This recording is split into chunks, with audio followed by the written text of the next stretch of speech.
నమస్తే, welcome to Disha TV. Chakradhar Goud రైతులకు సాయం చేసి, ప్రధానంగా కౌలు రైతులకు ఆర్థిక సాయం చేసి అందరిలో కూడా ఒక పేరు తెచ్చుకున్నారు. ఆ తర్వాత రాజకీయాలకు ఎంటర్ అయ్యి ఇటు బీజేపీలో చేరారు. ఆ తర్వాత బీఎస్పీ, తర్వాత కాంగ్రెస్లో చేరి తాజాగా ఆ పార్టీ కాంగ్రెస్ పార్టీకి రాజీనామా చేసి బీసీవై పార్టీలో చేరారు. ఎందుకు పార్టీలు మారడానికి గల కారణం ఏంటి, అలాగే బీసీవై పార్టీలో ఎందుకు చేరారు, అలాగే ఆయన రాజకీయ భవిష్యత్తు ఎలా ఉండబోతుంది, ఆయన వ్యూహం ఏంటో తెలుసుకునే ప్రయత్నం చేద్దాం. వారు ప్రస్తుతం మనతో ఉన్నారు. అన్న నమస్తే. నమస్తే. బీసీవై పార్టీలో చేరడానికి గల కారణం ఏంటి? ముఖ్యంగా మీరు స్టార్టింగ్ నుంచి చూసిందే, నా రాజకీయం స్టార్ట్ అయింది రైతుల కోసం పోరాడి, ఏమీ లేనప్పుడే నేను రైతుల కోసం పనిచేశాను.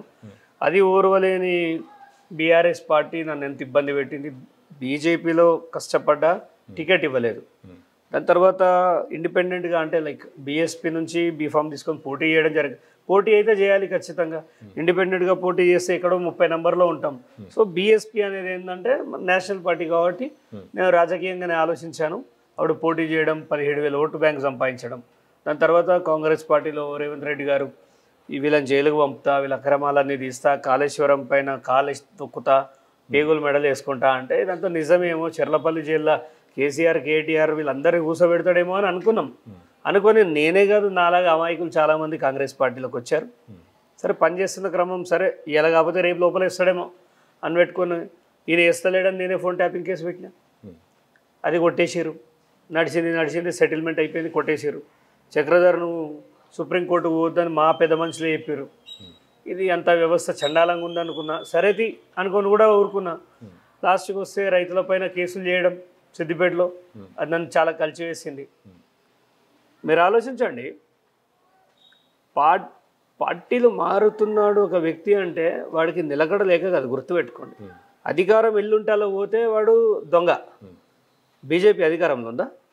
ఇక్కడ బీఎస్పీ అధికారంలో ఉందా? కాంగ్రెస్ అధికార పార్టీలకు వెళ్ళి దిగొచ్చిందా? నేను ప్రతిపక్షంలో ఉన్నా అండి. బీసీవైపీ ప్రతిపక్షంలో ఉంది, మరి అధికారం లేడుందా? పార్టీ మారడం అంటే సుఖపడడం. ఎక్కడ సుఖపడ్డాడు చక్రధర్? ఎప్పుడు చూడు ప్రజల్లోనే తిరగబట్టే. ఇప్పుడు పోలీస్ కేసులకు రెడీగా ఉన్నా. ఇప్పుడు ఎట్లా ఇక్కడ నిలబడి కొట్లాడతారు. రేపు కౌలు రైతుల సమస్య మళ్ళీ తీసుకుంటాను నేను ఆ సబ్జెక్టు. యాక్చువల్గా కౌలు రైతుల సమస్య మాట్లాడింది చూడండి ఈ దేశంలో ఇందిరాగాంధీ, రాజశేఖర్ రెడ్డి గారు. దాని తర్వాత కౌలు రైతు సమస్య ఎక్కడన్నా సాల్వ్ అయిందా? ఏ రాష్ట్ర ప్రభుత్వాలు ఎన్ని వచ్చినా ఎక్కడ కౌలు రైతు సమస్యలు మాట్లాడినోడే లేడు. చక్రధర్ అనేటోడు కౌలు రైతులు ఆత్మహత్యలు జరుగుతున్నాయని తెర మీదకి తీసుకొస్తే జైల్లో పెట్టేశారు. ఇప్పుడు బీసీవై పార్టీ నుంచి మళ్ళీ గతంలో ఎలా అయితే కౌలు రైతుల కోసం పనిచేసిందో అదే విధంగా పనిచేస్తా.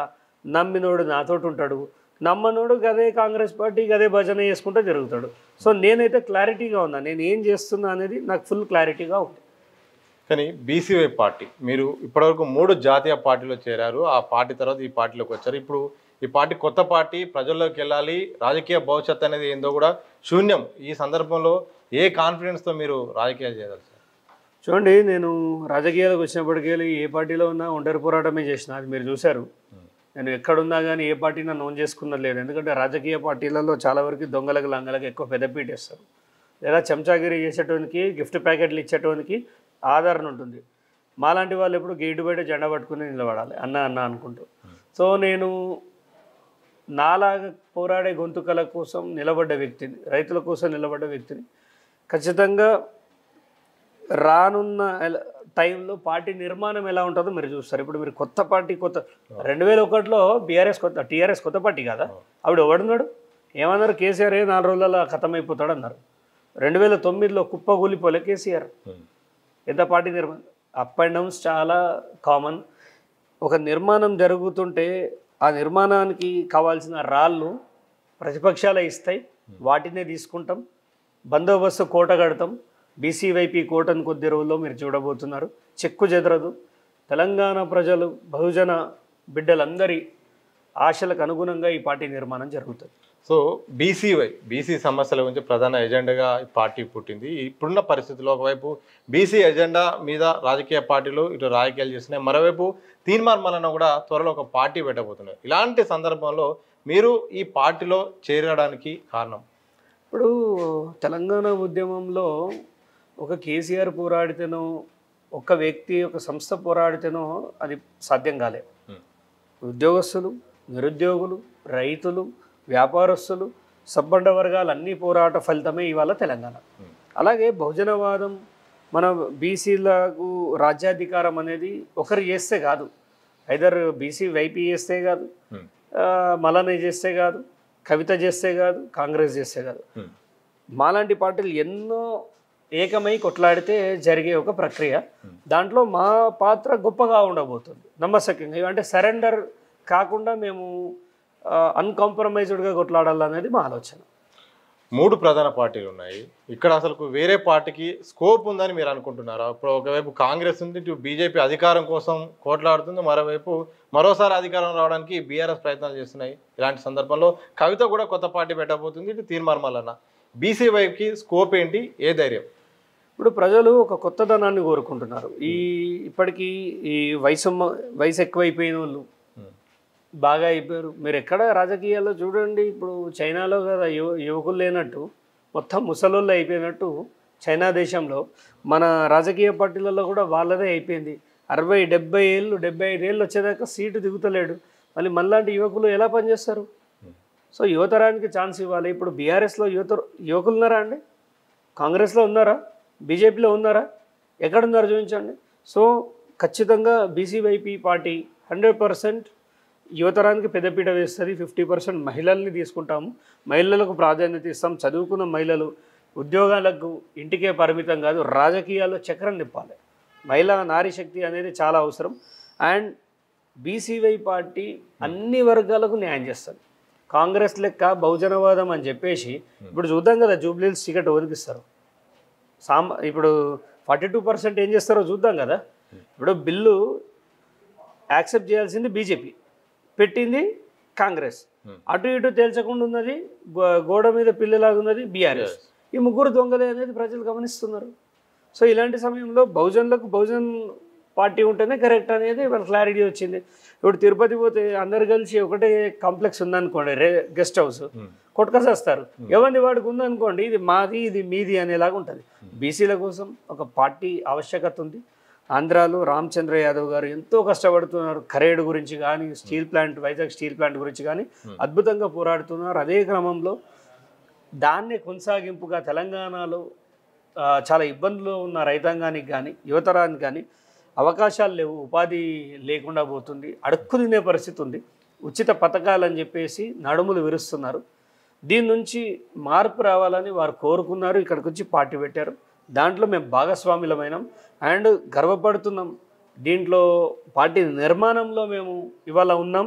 20 ఏళ్ల తర్వాత ఈ పార్టీ చాలా గొప్ప విజయాన్ని సాధిస్తుందని కూడా చెప్తాం. రామచంద్ర యాదవ్తో మీకు ఎలాంటి సాన్నిహిత్యం ఉంది, అలాగే ఆయన ఎలాంటి భరోసా ఇచ్చారు, మీరు పార్టీలో ఎలాంటి పొజిషన్లో మీరు నెక్స్ట్ మీ కార్యాచరణ ఉండబోతుంది?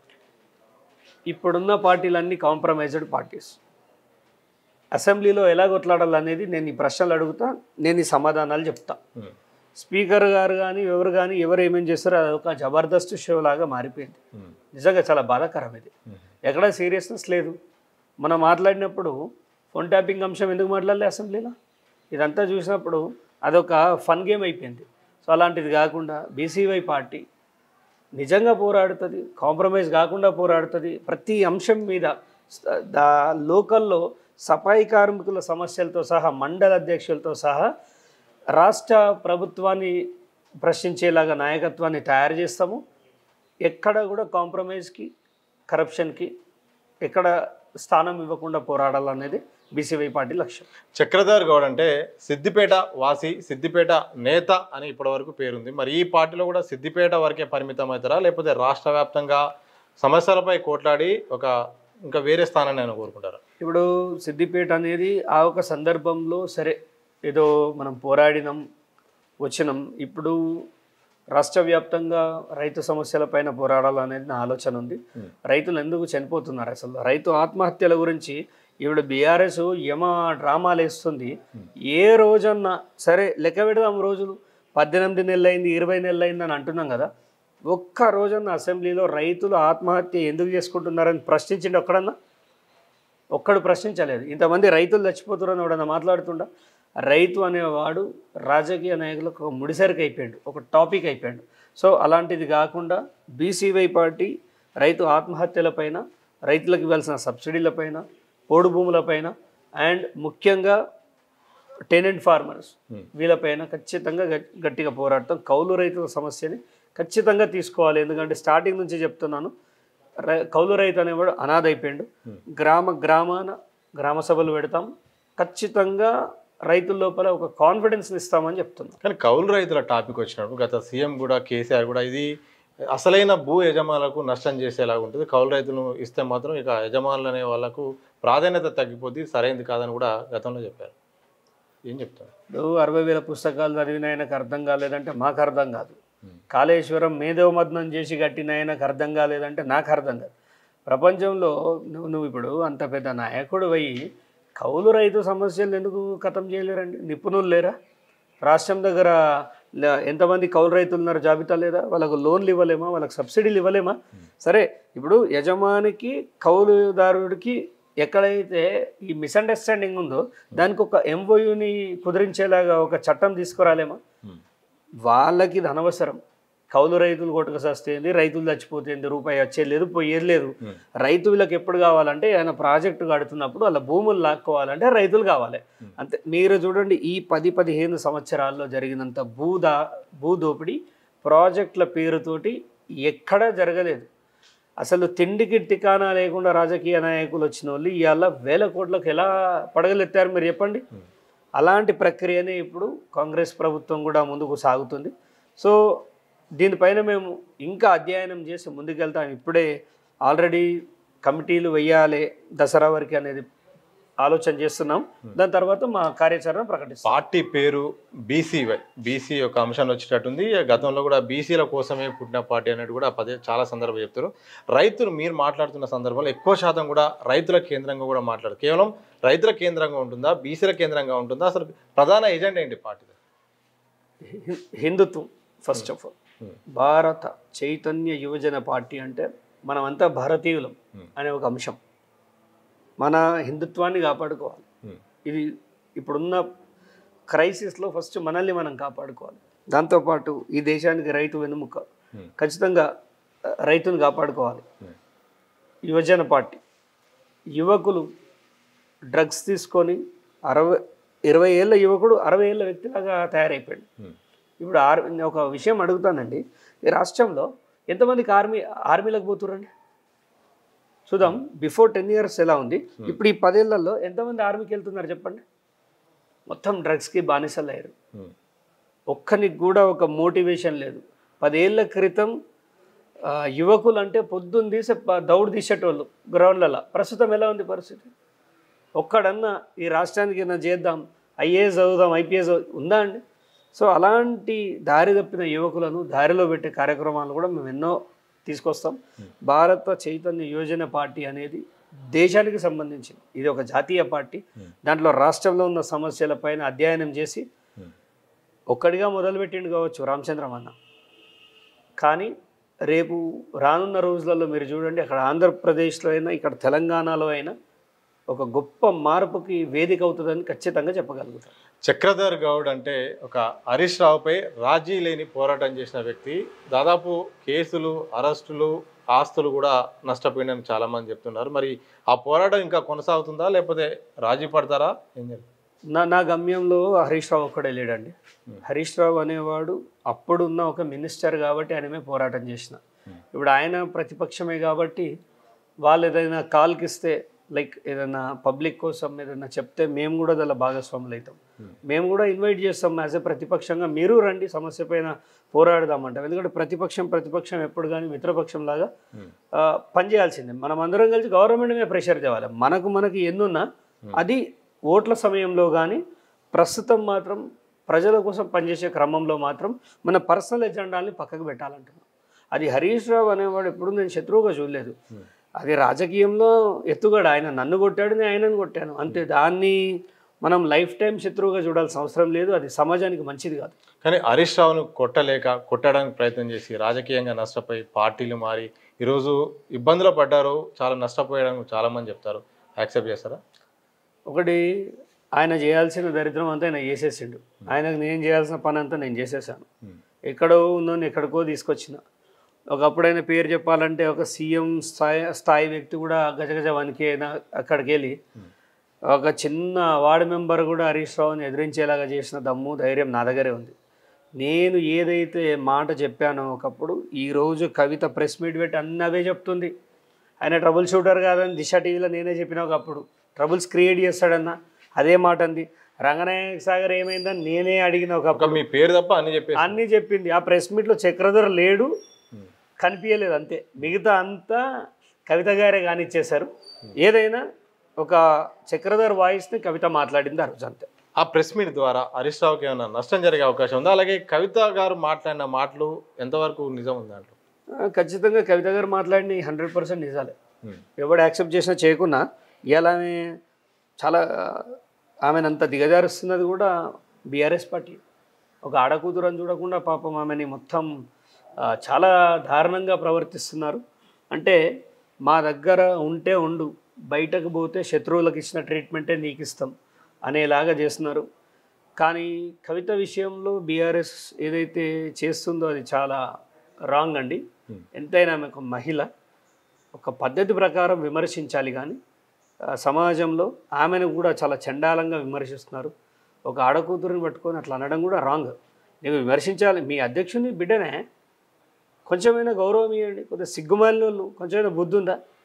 ఆమెని మాటలతో ఎన్నో మాట్లాడవచ్చు. విమర్శించాలంటే చాలా భాషలు ఉన్నాయి. చాలా జుబుత్సాకరంగా అలా తండ్రి సంకనాకుండా అలా బిడ్డను తిడతారు. అలా తండ్రి దగ్గర బానిసత్వం చేసుకుంటా వాళ్ళ బిడ్డను తిడతారు. మీరేం మనుషులు రా భయ్య? మీకు తెలివి ఉందా? నువ్వు లిక్కర్ దందల ఓట్లనే మనం ఓడిపోయినామని వాడుతారు. అప్పుడేం బీకిరు మరి? ఎలక్షన్స్ ముందే వాళ్ళ బిడ్డను వదిలిపెడితే గెలిచేటోళ్ళు కదా. అంటే వాళ్ళ అవసరాల కోసం ఇవాళ ఎట్లయిందంటే పాము పిల్లలు తిన్నట్టు వీళ్ళు ఒకరికొకరు తింటారు. కానీ హరీష్ రావుకి అతి భారీ నష్టం జరగబోతుంది. బీఆర్ఎస్లో ముసలం పుట్టింది. గతంలో మనం విన్నాం ఆడవాళ్ళ వల్ల యుద్ధాలు జరిగినాయని, చదువుకున్నాం, ప్రత్యక్షంగా చూడబోతున్నాం. రాను రాను బీఆర్ఎస్ని ఖతం చేసేది కవితనే. ఖచ్చితంగా అదే జరుగుతుంది. చివరిగా చెప్పండి, చక్రధర్ గౌడ్ పైన కొంతమంది సాఫ్ట్ కార్నర్ ఉంది, కొంతమంది అయ్యో రాజకీయాల్లో ఇట్లా అయిపోయిందని, కొంతమంది పార్టీలు మారుతారని, ఈ పార్టీలు జరిగా రాజకీయ భవిష్యత్తు అనేది కొంతమందికి అనుమానాలు ఉన్నాయి, ప్రశ్నలు ఉన్నాయి. ఇలాంటి సందర్భంలో చివరిగా మీరిచ్చే భరోసా కానీ మెసేజ్ కానీ మీరు ఏం చెప్పదలుచుకున్నారు? ఇప్పుడు ప్రతిపక్షంలో ఉన్నోడు తన లాభాల కోసం అధికార పక్షానికి పోతాడు, అదో డిఫరెంట్ కేసు. దేనికోసం పోతాడు అని అడగద్దు. కానీ అధికారంలో ఉండి అన్నీ ఎంజాయ్ చేయాలనుకున్నాడు ప్రతిపక్షంలోకి ఎందుకు వచ్చిండని సోయుందో అని ఎవరికైనా అర్థమవుతుంది. సో ఇక్కడ నా విషయం అర్థం చేసుకోవాలి. ఇప్పుడు అక్కడ అన్నీ ఉన్నాయి, దాన్ని వదిలేసి ఇక్కడ ఇంకా పార్టీ నిర్మాణంలో ఉంది, ఇక్కడికి ఎందుకు వచ్చిండు అంటే అక్కడ ఇంకా ఉన్న ప్రయోజనమే లేదు. అక్కడ అన్యాయమే జరుగుతుంది. అక్కడ బహుజనులే లేరురా బాబు. అన్యాయంగా ఉండకండి. బీసీవై పార్టీ చక్రధర్ చూస్ చేసుకున్నాడంటే 1కి 1,00,000 సార్లు ఆలోచించండి. రేపు భవిష్యత్తు ఉన్న పార్టీ ఇదే. ఇక్కడికి రండి, తగిన గుర్తింపు ఉంటుంది, తగిన కుర్చీ ఉంటుంది, మీకు గౌరవం ఉంటుంది. గౌరవం లేకుండా జెండాలు మోసి మీ అన్నేదో చేతేయంగానే నువ్వు సంబరపడి సెల్ఫీలు దిగి కడుపు నింపుతుంది అది కాదు కదా. ప్రతి ఒక్కడు ఎదగాలి రాజకీయాల్లో అంటే ఆ ఎదుగుదలకు సహకరించే పార్టీలు కొన్ని ఉంటాయి, వాటితోటి ముందుకెళ్ళాలని కోరుకుంటుంది. లాస్ట్ ఇంకొక క్వశ్చన్, తీన్మార్ మల్లన్న ఒకవేళ పార్టీ పెట్టి చక్రధర్ గౌడ్ నువ్వు ఉండాల్సింది అక్కడ కాదు ఇక్కడ, నీ సహాయం కావాల్సిన అవసరం ఉంది, బీసీ ఎజెండా ప్రజల్లోకి తీసుకెళ్దాం రమ్మని ఒకవేళ ఆహ్వానిస్తే? పార్టీల పరంగా మా పార్టీ నుంచి వారికి ఎప్పుడే సహకారం అడిగినా మేము ఇస్తాం. వాళ్ళ పార్టీ నుంచి మాకు ఎప్పుడే సహకారం కావాలని కోరుకుంటాం. పార్టీలు మీకు తెలియని ఆల్ పార్టీ మీటింగ్ పెడితే అందరితోటి కలిసి మేము పనిచేస్తాం. వ్యక్తిగా మాత్రం ఆ పార్టీలో చేరారా? మల్లన్న అంటే నాకు చాలా ప్రాణం. యాక్చువల్గా మల్లన్నకు నేనంటే ప్రాణం. మా ఇద్దరి మధ్య ఒక సొంత అన్నదమ్ములకు ఉన్నంత స్నేహం ఉంటుంది. కానీ మేమిద్దరం ఒక డిఫరెంట్ దారిలో ఎంచుకున్నాం. అన్నకు కూడా తెలుసు చక్రధర్ అటు వేయండు అంటే నాకు ప్రమాదం అనుకున్నప్పుడు వాడు వస్తాడు, వాడికి ప్రమాదం అనుకున్నప్పుడు నేను వస్తాను. మా ఇద్దరి మధ్య ప్రమాదం అనే విషయం ఏంటంటే బహుజనవాదం. బహుజనులకు ఇబ్బంది కలిగిన, బహుజనులకు అన్యాయం జరిగిన, బహుజనవాదం ప్రమాదంలో ఉన్నప్పుడు ఒకరికొకరం పరస్పరంగా ఖచ్చితంగా సహాయం చేసుకుంటాం. Thank you very much. మొత్తంగా ఇది చక్రధర్ గౌడ్ గారు ప్రధానంగా చెప్తుంది. రైతుల సమస్య ఎజెండాగా, అలాగే యువతను దృష్టిలో పెట్టుకుని ఇటు ఉద్యోగాల కోసమైనా, అలాగే బహుజనవాదాన్ని ప్రజల్లోకి తీసుకెళ్లడానికి ఇక బీసీవై పార్టీలో చేరాను. భవిష్యత్తులో ఈ పార్టీ విధానాలు కూడా అందరికీ అర్థమవుతాయి. తప్పకుండా రాజకీయంగా కూడా రాజ్యాధికారమే లక్ష్యంగా ముందడుగేస్తాం. అందులో అందరినీ ప్రజలను కూడా భాగస్వామ్యం చేస్తామని కూడా వారు చెప్తున్న సందర్భం కనిపిస్తోంది. మరి చూడాలి భవిష్యత్తు రాజకీయాల్లో వారి పాత్ర ఎలా ఉండబోతుంది అనేది కాలం నిర్ణయిస్తుంది. చూస్తూనే ఉండండి దిశ టీవీ.